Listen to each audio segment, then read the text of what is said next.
ప్రాణాలు ఆగటం లేదు. నానక్రామ్గూడ ఘటన మరొక ముందే హైదరాబాద్లో మరో భవనం కుప్పకూలింది.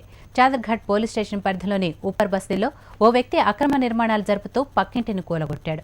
పక్కింటి బిల్డింగ్ పునాదులను తాకుతూ కట్టడాలు నిర్మించడంతో ఒక్కసారిగా భవనం కుప్పకూలింది. దీంతో జనం భయాందోళనలతో పరుగులు తీశారు. ఆ సమయంలో ఇంట్లో ఎవరూ లేకపోవడంతో ఎలాంటి ప్రాణ నష్టం జరగలేదు. తమకు ఇల్లు నిర్మించి నష్టపరిహారం చెల్లించాలని బాధితులు డిమాండ్ చేస్తున్నారు. 1 మంత్ బిఫోర్ ఇల్లు తీర్చుకోవడం జరిగింది.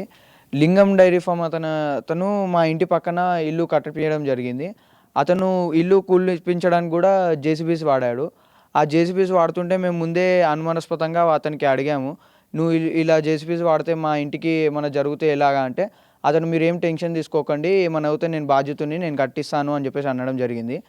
మళ్ళీ తర్వాత అతను పిల్లర్స్ కోసము అందరూ మామూలుగా 8 ఫీట్స్ తోతే ఇతను మాత్రం 15 ఫీట్స్ కన్నా లోతుగా వెళ్ళడం వలన మా ఇల్లు మొత్తం పునాదితో సహా కింద పడడం జరిగింది ఈరోజే. 5:30కి ఇన్సిడెంట్ జరిగితే ఇప్పటివరకు ఏ ఒక్కరు కూడా వాళ్ళ ఇంట్లో నుంచి వాళ్ళ కొడుకు కానీ అతను కానీ వచ్చినట్టు తెలీదు. మేము పోలీసులకు కూడా ఫిర్యాదు చేయడం జరిగింది.